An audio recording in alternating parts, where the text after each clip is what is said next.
Won't UBI, the freedom dividend, $1,000 a month, cause rent to go up? Well, studies have shown no. Basically, look, I can afford a much better place than I have that I rent, but I chose the cheapest rent I could get, right?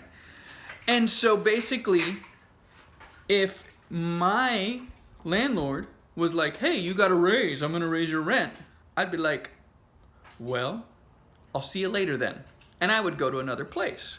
Okay, now, if the whole neighborhood got a raise at the same time and all the landlords did that, first of all, it'd be illegal.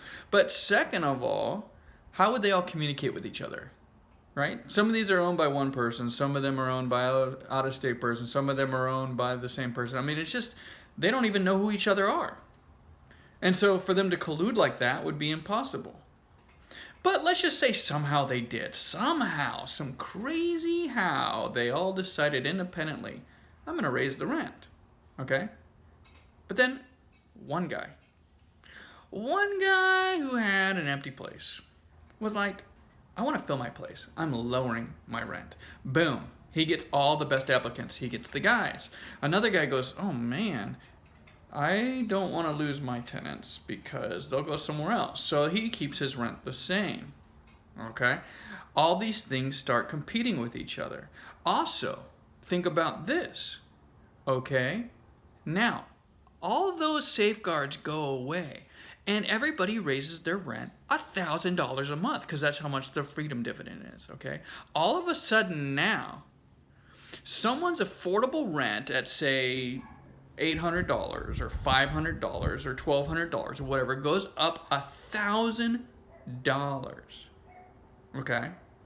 Well, that would make people really angry and desperate. And they would say, forget this system. And what they would start doing is they would start saving up their freedom dividend.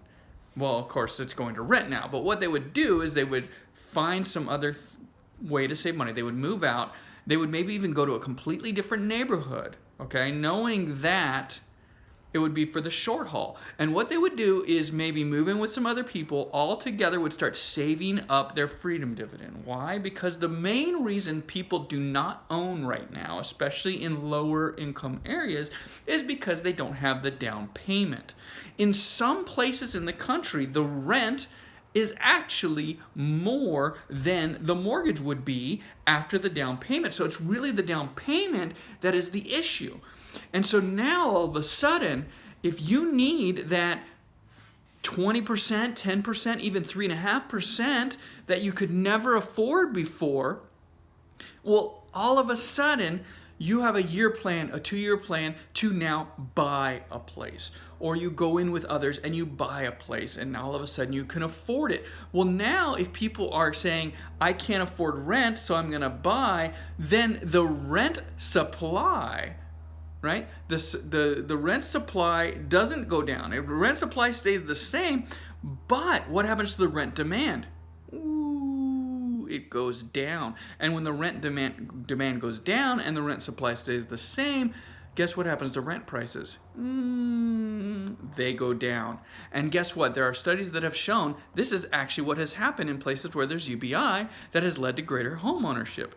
So, will universal basic income raise rents? Will the freedom dividend cause rents to go up?